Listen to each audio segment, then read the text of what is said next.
आजकल अग्निपथ को लेके बहुत ज़्यादा बवाल मचा हुआ है। जिन अग्निवीरों को सेना में अग्निपथ पर चलना था, उन्होंने देश भर में अग्नि ही अग्नि फैला दी है। ये बहुत अच्छी भाषा का प्रयोग मैं कह रहा हूँ। सही बात कहें तो देश में दंगा फसाद शुरू हो चुका है।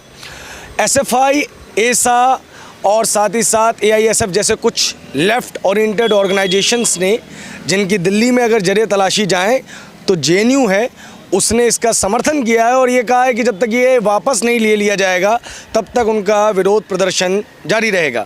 जेएनयू के आम नागरिक, आम लोग इस और आम स्टूडेंट्स इसके बारे में क्या सोचते हैं, हम उसके बारे में बात करेंगे। क्या नाम है आपका दोस्त? मेरा प्रिंस नाम है। प्रिंस, क्या पढ़ते हैं आप जेएनयू में? मैं लैंग्वेज से हूँ। प्रिंस, ये जो अग्निपंथ है उसके लिए के आपके क्या विचार हैं? मेरे विचार है कि ये मतलब एक युवा के जो यूथ है, मतलब कि दूसरे देश से कंपेयर किया जाए तो वहाँ के जो हमारा फोर्स है तो उनसे कंपेयर किया जाए तो मतलब कि यहाँ थोड़ा ठीक है, मतलब बनेगा यहाँ तो ठीक रहेगा। अग्निपथ को लेके भ्रम फैलाए जा रहे हैं कि सेना कमज़ोर हो जाएगी, बेरोज़गारी को छुपाने के लिए सब काम कर रहे हैं। नहीं, ऐसा कोई बात नहीं है। ऐसा कोई बात नहीं है। आपका क्या कहना है अग्निपथ को लेके? मेरा तो सबसे पहले ये कहना है कि जिन अग्निवीरों को देश पे ज़रूरत है वो अपने ही देश में रह के, और वो जो अपना जो यूथ का जो पावर है वो मिसलीडिंग या फिर किसी भी वजह से वो ये कर रहे हैं। क्योंकि आम नागरिकों को, जैसे ये भैया अभी बता रहे थे कि इनका भुवनेश्वर का ट्रेन कैंसिल हो गया, ऐसे ऐसे हमारे इंडिया में बहुत से परिजनों हैं जिनका इमरजेंसी होता है, मेडिकल होता है, या फिर बहुत तरह का परेशानी का सामना करना पड़ रहा है। कहीं नेट का इशू चल रहा है, अभी आपको जैसा पता होगा कि एजुकेशन सिस्टम चल रहा है ऑनलाइन, तो कितने बच्चों का भी इन सिम चल रहा है, फिर ऑनलाइन एजुकेशन चल रहा है। इसके बिहाफ से कितने बच्चों का मतलब एजुकेशन अभी डाउन हो चुका है, फिर ये नहीं हो रहा, फिर बहुत सारे मेडिकल इशू हो रहे हैं। तो मैं ये कहना चाह रहा हूँ कि ये जो स्कीम है इसे पढ़ने की ज़रूरत है। जैसे एक समय में CA NRC वगैरह जो आए थे, ये बहुत सारे देश में ऐसे पॉलिटिकल पार्टी जो मिसलीडिंग कर रहे हैं। तो यहाँ यूथ को बोलना ये चाह रहा हूँ कि बस थोड़ा सा इसे डिटेल में पढ़ें। किसी के बहकावे में आके इतने साल के अपने मेहनत, अपना यूथ, बहुत सारे हमारे जो वीर थे जो आगे चल के देश का काम आने वाले थे, वो सुसाइड कर लिए। बट ये चीज़ नहीं होना चाहिए। सुसाइड करना एक ज़रिया नहीं है। इसके लिए डिटेलिंग में पढ़ें, उसके बाद जाके आप देखें कि हाँ क्या हो रहा है देश में, नहीं हो रहा, ये वो समझें। क्योंकि इसमें देखिए ये स्कीम जो निकला है इसमें क्या है 4 साल, इसके बाद है कि आपको 25% इसमें ये मिला है कि 25% को जॉब मिलेगा। बट ये एग्जैक्टली एक तरह से मायने हो तो सही हो, क्योंकि इन मतलब देखने जाएँ तो फॉरेन में देखते हैं कि जो भी मिलिट्री पावर है हमारे इंडिया टू बिहाफ कंपेयर, मतलब उनके ज़्यादा अच्छे वो हैं सैनिक। तो इस देश से देखते हुए हमारी सरकार देखी कि यूथ को ज़्यादा चांस मिलेगा। फिर ऐसा किया जाता है कि बहुत सारे फैमिली को मतलब ये सर्विस में रहते हुए फैमिली को टाइम नहीं दे पाते हैं, और फिर उसके बाद बहुत सारे होते हैं यूथ पावर, जो यूथ होते हैं ना वो बॉर्डर पे ज़्यादा ज़रूरी है। तो ये सब है, बहुत सारी चीज़ें। तो मैं और ये मतलब अनुरोध करूँगा कि ये सब चीज़ें ना करें। अग्नि, ट्रेन जलाना, ये सब पब्लिक है, अपना ही प्रॉपर्टी है, क्योंकि हमारे टैक्सेस से ये सब चीज़ होता है। फिर यही सब चीज़ हमारे तरीक़ों से, हमारे पैसे से जो आगे का जो फ्यूचर में जो काम आएगा पैसे, वो यहाँ इन्वेस्ट होगा। तो ये चीज़ ना करें, अनुरोध है। आपसे भी मैं बात करूंगा। क्या नाम है आपका? जी, मेरा नाम सचिन है। सचिन, क्या पढ़ते हैं आप यहाँ? जी, मैं यहाँ पे political science with international studies, specialization in international studies के कोर्स में MA कर रहा हूँ, फर्स्ट ईयर मेरा भी। अच्छा, इधर आ जाइए। मैं ये जो विवाद उठा है जिसमें AISF, SFI इन सब ने जो समर्थन दे दिया है कि जब तक रोल बैक नहीं होगा तब तक हम इस चीज़ को करते रहेंगे, इसका क्या पॉलिटिकल एंगल क्या है? जी, पॉलिटिकल एंगल को पहले देखने से पहले हमें पहले बेसिक चीज़ों को देखना पड़ेगा। किसी भी एक लॉ या किसी भी एक प्रोग्राम या किसी भी एक रिक्रूटमेंट प्रोसेस में 2 चीज़ें होती हैं। सबसे पहले आप देखने जाएँ यहाँ पे ये जो अग्निपथ स्कीम है, अग्निपथ स्कीम में मैं सबसे पहले इसे हम एक तरह से अगर सोसाइटी लेवल पे देखें तो बिहार और यूपी के जो छात्र हैं जो मेनली मिडिल इनकम क्लास से आते हैं, उनके लिए ये जो जॉब होता है वो बेसिक नीड्स होते हैं। उनके लिए सबसे पहली चीज़ होती है वो उनके लिए एक तरह से उनके परिवार को चलाने का सबसे बड़ा क्या होता है, जरिया होता है। दूसरी तरफ अगर गवर्नमेंट के मायने से देखा जाए तो अगर आप एक कंट्री है इंडिया की और आप 6th वर्ल्ड में GDP इकोनॉमी है और आपके पास इतना पावरफुल मिलिट्री इक्विपमेंट है, तो उसके लिए आपकी मिलिट्री का जो सबसे नीचे बेसिक लेवल है वो बहुत मजबूत होना चाहिए, और उसके अंदर कम से कम इतना जज्बा होना चाहिए कि वो ये देख सके कि हमें ये इसके जॉब के नज़रिए से नहीं बट इसको एक अलग नज़रिए से देखना चाहिए। Military is not for job, the thing is that. तो दो नज़रिया, दो पहलू ये हो गया कि गवर्नमेंट ये देखना चाहती है कि best equipment, best mental and best physical body जो हमारे सारी मिलिट्री में क्या हो सके, आ सके। दूसरी तरफ लोग ऐसे भी हैं जो ये देखते हैं कि जिनके लिए जॉब ज़्यादा इंपॉर्टेंट है। तो हमें इन दोनों चीज़ों को बैलेंस करना होगा। मेनली जो 4 साल बिताने की जो बात की जाएगी, एक तरह से गवर्नमेंट ये चाहता है कि उनके अंदर एक ऐसी कला है, एक ऐसे मतलब उनके अंदर एक ऐसी प्रवृत्ति डेवलप हो जिससे वो भारत के जो मिलिट्री है उसको एक बहुत बड़े लेवल पर लेके जा सके। लेकिन एक तरफ ये भी है कि कई बच्चे ये भी चाहते हैं कि उन्हें जल्द से जल्द प्रोसेस में मिलिट्री में क्या मिल जाए, उन्हें रोज़गार मिल जाए। तो इन दोनों चीज़ों को, पहलुओं को देखना पड़ेगा, क्योंकि ये भी है कि 4 साल के बाद जो युवा 4 साल के बाद बाहर निकलेंगे उनका क्या होगा, ये एक बड़ा क्वेश्चन मार्क है जिस पर सरकार को एक बार ज़रूर मद्देनज़र रखना चाहिए। और तीसरा, मैं ये सभी से अनुरोध करूंगा कि कृपया कर वॉयलेंस न क्रिएट करे सरकार।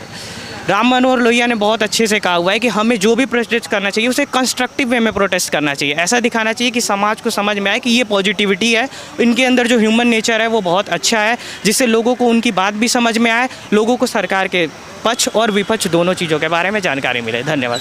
अच्छा, अग्निपथ स्कीम को लेके आप लोगों की आम जनमानस में क्या राय है? स्टूडेंट वगैरह जब इसकी चर्चा कर रहे हैं तो क्या सोच रहे हैं? जी, अग्निपथ देखिए, स्टूडेंट्स मेनली क्या है ना कि इस समय बहुत ज़्यादा रोज़गार की कमी है, ये तो सभी लोग जानते हैं, क्योंकि डायरेक्ट रोज़गार की कमी है, इनडायरेक्ट में नहीं कर सकता। क्योंकि अगर आपके अंदर स्किल्स, टेक्नोलॉजी है या फिर आप सर्विस सेक्टर में जाना चाहते हैं तो वहाँ बहुत सारे रोज़गार हैं। बट आप किसी बच्चे को एक कंपटीशन के मामले में जज कर रोज़गार देना चाहते हैं तो उसकी इस समय बहुत कमी है, जो कि सारे देशों में देखने को मिल रही है। ये इंडिया से ही मतलब इसको नहीं नापा जा सकता है, तोला जा सकता है, क्योंकि हम सभी कैपिटलिस्ट इकोनॉमी की तरफ बढ़ रहे हैं। कैपिटलिस्ट इकोनॉमी में मेनली यही होता है कि सर्विस सेक्टर पे ज़्यादा ध्यान देते हैं, मैन्युफैक्चरिंग सेक्टर पे ज़्यादा ध्यान देते हैं। तो दैट्स वाई जो पब्लिक सेक्टर होता है जिसमें कॉम्पिटिटिव लेवल पे बच्चे छट के आते हैं वो नहीं हो पाता है। क्योंकि जो सोशलिस्ट इकोनॉमी होता है वो मेनली तरह से एक पब्लिक जो ऑफिसर्स होते हैं उनके मतलब पूरे बदौलत पे चल रहा होता है, जो जितने भी सरकारी कंपनियां होती हैं उनके बदौलत पे चल रहा होता है। बट आप देख रहे हैं कि एक ट्रेंड सा आ रहा है कि सारे जो कंट्रीज़ हैं वो कैपिटलिस्ट इकोनॉमी की तरफ बढ़ रहे हैं, क्योंकि उनको अभी ज़रूरत है कैपिटलिस्ट इकोनॉमी की तरफ बढ़ने में। कोविड-19 का सेटबैक्स है, इसके भी कारण वो कैपिटलिस्ट इकोनॉमी की तरफ ज़्यादा, इमर्जिंग इकोनॉमी की तरफ ज़्यादा ध्यान दे रहे हैं। But the thing is that कि अगर आप उस लेवल पर सोच रहे हैं, एक छोटे मीडियोकर लेवल के फैमिली लेवल तक सोच रहे हैं, तो this Agnipath scheme is the totally wrong. But आप सरकार की तरफ से देख रहे हैं दिस इज़ टोटली सही। बट हमें ये बैलेंस करके चलना पड़ेगा कि हम किस वे फॉरवर्ड की तरफ अच्छे तरीके से उस चीज़ को देख सकें। फ्रेंड्स, एक चीज़ बताइए, आपने कहा सोशलिस्ट इकोनॉमी की बात कही। हमने देखा है कि बच्चा जब आप भी बिहार से या कहीं से भी आके यहाँ पे पढ़ने आए होंगे तो आपका कुछ ना कुछ खर्चा लगा होगा। सरकार 17 साल की उम्र में अगर जिन बच्चों का सिलेक्शन होता है, एक तो करीब 40-45 हज़ार रुपये 45 हज़ार रिक्रूटमेंट्स होंगी। ये 40-45 हज़ार लोग स्किल्ड हो जाएंगे, इनको ग्रेजुएशन मिल जाएगी, साथ ही साथ पढ़ते पढ़ते कुछ ना कुछ पैसे मिलेंगे, और उसके बाद जब जॉब ख़त्म हो जाएगी तो भी एक बल्क में अमाउंट मिलेगा। ये जो उम्र है इसके अंदर स्टडी भी पूरी हो रही है, पैसा भी मिल रहा है और लास्ट में एक अच्छा सम ऑफ अमाउंट भी मिल रहा है। तो क्या ये सही चीज़ नहीं है? या देखिए, ये सही चीज़ है कि आपको एक फ्यूचर में लास्ट में लमसम अमाउंट मिल रहा है जो आपके फ्यूचर में इन्वेस्टमेंट में या फिर आप जिस क्षेत्र में जाना चाहते हैं उसमें बहुत अच्छा योगदान दे सकता है, पहली चीज़। दूसरी चीज़ ये है कि ये एक तरह से उन 100% लोगों को, जैसे अगर मान लीजिए हम 25 लोगों को छांट रहे हैं तो वो 25 लोग ही डिफेंस इक्विपमेंट या डिफेंस सिक्योरिटाइजेशन के मामले में जानकारी प्राप्त कर सकेंगे। ऐसे उन 100 लोगों को जानने के बारे में मिल रहा है, ये बहुत ही अच्छी चीज़ है। But another thing is that कि हम उसको किस नज़रिए से देख रहे हैं, ये ज़्यादा इंपॉर्टेंट है ना। आप मिलिट्री को जॉब के नज़रिए से देख रहे हो, आप मिलिट्री को आप अपने एक स्किल इन्हांसमेंट के नज़रिए से देख रहे हो कि मैं उस 4 साल में जाऊंगा तो मेरे स्किल में बहुत ज़्यादा क्या आ जाएगा, इन्हांसमेंट आ जाएगा। दूसरा, आप ये देख रहे हो कि एट द किसी भी लेवल पे मैं 4 साल बाद निकलूँ, 5 साल बाद निकलूँ, 6 साल बाद निकलूँ, मैं कंट्री को कुछ सर्व कर सकता हूँ। मे बी मैं मिलिट्री ना बन पाऊँ, मे बी मैं किसी सिक्योरिटी और ऑर्गेनाइजेशन में काम कर सकता हूँ, किसी सिक्योरिटी थिंक टैंक कंपनी में काम कर सकता हूँ, मैं किसी की तरफ पॉजिटिव अप्रोच दे सकता हूँ। तो यही तो युवा नहीं सोच रहे हैं ना। कंस्ट्रक्टिव वे सोचना चाहिए उन्हें। ये कंस्ट्रक्टिव वे तभी आएगा जब हम लोगों से विचार करेंगे, आदान प्रदान विचारों का होगा, जब हम उन्हें सही से जानने की कोशिश करेंगे। मैं ये इसीलिए तो मैं कह रहा हूँ कि किसी भी चीज़ों के डायरेक्ट एक्शन या एक्सट्रीमिस्ट एक्शन हमेशा ख़राब होते हैं। तो दिस इज़ द थिंग। तो ये जो विचार नहीं हो पा रहा है और डायरेक्टली प्रदर्शन पे लोग उतारू हो गए, इसमें जो प्रदर्शनकारी हैं, क्या आपको लगता है कि वो मिसगाइडेड किए गए हैं ऑर्गेनाइजेशन के द्वारा? थिंग इज दैट मिसगाइडेड तो है ही पूरी तरह से। अगर वो वायलेंस कर रहे हैं तो मिसगाइडेड है। But another reason is that many people ऐसे हैं जो बहुत ज़्यादा सोशल मीडिया पे पैसिफिक वे में अप्रोच कर रहे हैं सरकार के पास। लेकिन दिक्कत यहाँ पे क्या हो रहा है कि जैसे ये मॉब क्रिएट के मोबिलाइजेशन जो हो रहा है वो उन पैसिफिक बच्चों के नज़रिए को, विचारों को क्या कर दे रहा है, दबा दे रहा है। हम भी मेनली क्या होता है, हम चीज़ों को तड़क भड़क नज़रिए से देखते हैं। हम हर बार चाहते हैं कि जो चीज़ें बहुत एक्सट्रीम हो रही हैं उस चीज़ों को हम ज़्यादा दिखाने का फोकस करते हैं, और ये मतलब नेचर है, ह्यूमन नेचर है। हम सभी चीज़ों को एक तरह से बहुत ब्रॉड वे में दिखाने की कोशिश करते हैं। मेरा कहना यही है कि जो बच्चे वो जो मास मोबिलाइजेशन कर रहे हैं, वायलेंस कर रहे हैं, कुछ लोगों का ये भी कहना है कि अगर हम सिंपल पैसिफिक वे में गवर्नमेंट के पास परसुएड करेंगे, गवर्नमेंट हमारी नहीं सुनेगी, ऐसा भी हो सकता है। बहुत लोगों का ऐसा कहना है। But the thing is that कि कोई भी जो चीज़ है, सेंट्रल प्लानिंग है, उसे एक नज़रिए से एक बार में नहीं लाना चाहिए कभी भी चीज़ों को। ये भी हो सकता था कि अग्निपथ स्कीम के साथ साथ एक और स्कीम को काउंटर में रखा जाए और फिर अग्निपथ स्कीम की पॉजिटिविटी को दिखाते हुए और लोगों के अंदर ये एक तरह से पूरा बिठा सकते थे हम कि थिंग इज़ दैट कि अग्निपथ स्कीम बहुत अच्छा है उस स्कीम के मुकाबले में। क्या पता वो 2-3 सालों के बीच हम ऐसा करते तो बहुत अच्छा होता वो चीज़। अच्छा, क्या ऐसा हो सकता था कि जो 100% हम ले रहे हैं एक साथ, जिसमें से 75% को हम वापस भेज रहे हैं और 25% को रख रहे हैं, उन 25% की रिक्रूटमेंट अलग से की जाती जो कि परमानेंट ही होती और 75% के लिए एक टाइप का ये ट्रेनिंग प्रोग्राम हो जाता? तो हाँ, तो ये एक टाइप का ट्रेनिंग प्रोग्राम तो हो ही जाएगा उनके लिए, वो तो बात है ही। बस इसका एक निगेटिव रीज़न ये भी है कि आप 100 लोगों को लिए 75 लोगों को आपने पूरी तरह से डिफेंस इक्विपमेंट, डिफेंस सिक्योरिटी के मामले में उस नीचे लेवल की, मैं ये नहीं कर रहा हूँ कि बहुत बड़ा डिफेंस, बहुत बड़ा मतलब होगा, लेकिन उतनी की उनको जानकारी मिल गई ना उन 75 लोगों को। हो सकता है कि उन 75 लोगों में से 3-4 लोग किसी और ऑर्गेनाइजेशन, किसी और मतलब एक किसी इंटरनल किसी सिक्योरिटी के लिए हमारे लिए हार्म हो सकते हैं। ये भी तो हो सकता है कि उनकी मेंटल प्रॉब्लम में कमी आ जाए और वो सोसाइटी के लिए हार्म भी पैदा कर सकते हैं। 4 साल भारतीय फौज में रहने के बाद, भारतीय सैनिकों के साथ रहने के बाद भी किसी के अंदर ऐसी भावना उत्पन्न हो सकती है? किसी के अंदर ऐसी भावना नहीं उत्पन्न हो सकती है। जर्नल वे में अगर हम कहा जाए तो वो जर्नलाइज सिस्टम है, किसी के अंदर ऐसी भावना नहीं उत्पन्न होनी चाहिए और नहीं उत्पन्न हो सकती है। But the thing is that कि हम किसी को मतलब एक तरह से बांधे नहीं ना हुए हैं। हम किसी माइंड को तो पूरा, अब यही छात्र थे जिन छात्र को मिलिट्री में जाना था, यही छात्र थे। 100% आप सहमत हैं इस चीज़ से कि यही छात्र थे? 100% नहीं तो कम से कम 15-20% तो उसमें ऐसे होंगे ना जो यही छात्र होंगे। हो सकता है उनके विचार में होंगे कि नहीं मैं जाऊँगा, ये तो हो सकता है। या तो ये भी हो सकता है कि वो 20 छात्र जो नहीं गए, उन 20 छात्रों ने व्हाट्सएप पे स्टेटस डाला तभी वो छात्र वायलेंट हुए हैं, ये भी तो हो सकता है। तो हर चीज़ का एक मतलब रीज़न होता है, हर चीज़ एक दूसरी चीज़ों से बंधी होती है, किसी को हम एकदम एक नज़रिए से, अलग नज़रिए से नहीं देख सकते। बट ये भी है कि अगर आप इतने बड़े डिफेंस आपको अच्छा करना है अपना, और भी डिफेंस कंपटीशन देख लीजिए, इजराइल में देख लीजिए, चाहे यूएस में देख लीजिए, सेम थिंग यही फॉलो होता है।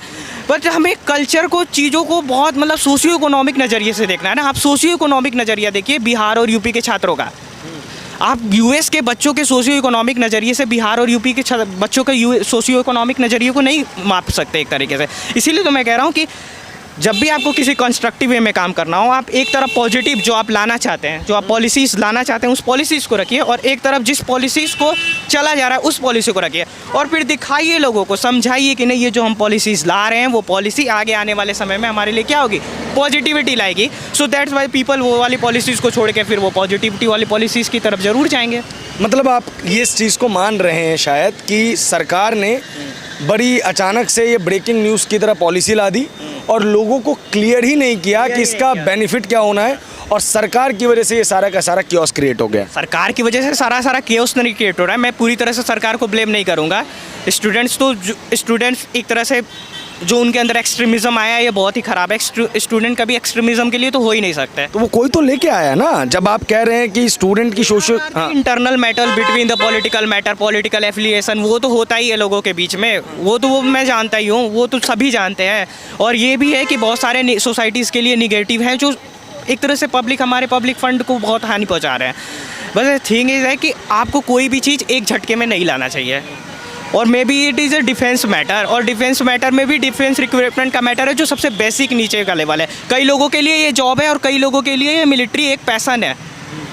ये आप इस चीज़ को मान लीजिए। तो जिनके लिए जॉब है, जिनके लिए पैसा है, उन दोनों के लिए ये ख़राब है ना। क्योंकि अगर अब मैं आपसे कहूँ कि यू आर द मीडिया कर्मचारी है, जो भी आप हो, अगर आपसे कहूँ कि आप एक कंपटीशन दे रहे हो, उसके बाद ही आप मीडिया में बन सकते हो। आपने उस चीज़ की लगभग 3-4 सालों से उस चीज़ की तैयारी कर रहे हो। एक बैक मैं सेटबैक्स लाता हूँ कि नहीं, जब तक आप journalism mass communication from Delhi university के बच्चे नहीं रहोगे, तब तक आपको मैं मीडिया के किसी भी कॉलेज में एडमिशन नहीं दूंगा। या मैं ये कहूँगा कि आप 4 साल तक, जब तक आपका मास कम्युनिकेशन कंप्लीट नहीं हो जाएगा, तब तक मैं आपको किसी भी न्यूज़ चैनल और किसी भी मीडिया के चैनल में बोलने की इजाज़त नहीं देता हूँ।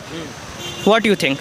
तो ये तो हो ही रहा है ना लगभग। ये इसमें कौन सी नई चीज़ है? और मैं एक चीज़ पूछना चाहता हूँ, IITs के अंदर IITs की तैयारी के लिए सैकड़ों बच्चे तैयारी करते हैं, लाखों बच्चे तैयारी करते हैं, सिलेक्शन 10,000 लोगों का होता है। उसके बाद जिनका नहीं हो पाता वो उससे नीचे वाले स्तर पे जाते हैं, NITs ज्वाइन करते हैं। जिनका NITs में नहीं होता वो स्टेट गवर्नमेंट कॉलेज में जाते हैं, बाकी प्राइवेट कॉलेजेस में जाते हैं। तो ये तो प्रोसेस अच्छा है। तो क्या आर्मी को चुनने का अधिकार नहीं है? बेस्ट या आर्मी, वही तो मैं कह रहा हूँ, आर्मी को तो सर्वाइवल ऑफ द फिटेस्ट को चुनने का अधिकार है। और ये तो होना ही चाहिए कि किसी भी सोसाइटी में हमें सर्वाइवल ऑफ द फिटेस्ट को ही चुनना चाहिए, जो सबसे फिट उसके लिए सूटेबल करता हो। बस द थिंग इज़ दैट कि अभी तक आपको वो चीज़ फिट नज़र आ रही थी, वो प्रोसेस आपको सबसे फिट नज़र आ रहा था। बट आपने एक बैक उस प्रोसेस को चेंज करके अब ये प्रोसेस आपको फिट नज़र आ रहा है। तो उस प्रोसेस को फिट नज़र दिखाने के लिए आपको 3-4 साल का एक मिनिमम गैप चाहिए ना, कि आप कैसे उसको चीज़ को। गवर्नमेंट कह तो रही है और लोग भी कह रहे हैं कि 5 साल लगेंगे और 5 साल बाद जो है अग्निवीर का फ़ायदा नज़र आने लग जाएगा। तो अब हम होप ही कर सकते हैं इसके अलावा। तो आपको क्या लग रहा है एक नज़र में देखने के बाद कि फ़ायदा नज़र आएगा या नहीं आएगा? मेरे को ये नज़र आ रहा है, अभी सिंपल यही नज़र आ रहा है कि सरकार को बच्चों से बात करनी चाहिए और बच्चों को अभी एक्सट्रीमिज़म छोड़ना चाहिए। जो भी बच्चे ये ऐसा कर रहे हैं, हमें एक न्यूट्रल वे अपनाना चाहिए और एक मतलब इक्विलिब्रियम तरीके अपनाने चाहिए, जिससे कि मतलब दोनों चीज़ों को मतलब बैलेंस वे में हम ले सकें। यही बहुत बहुत शुक्रिया, बहुत बहुत धन्यवाद हमसे बात करने के लिए।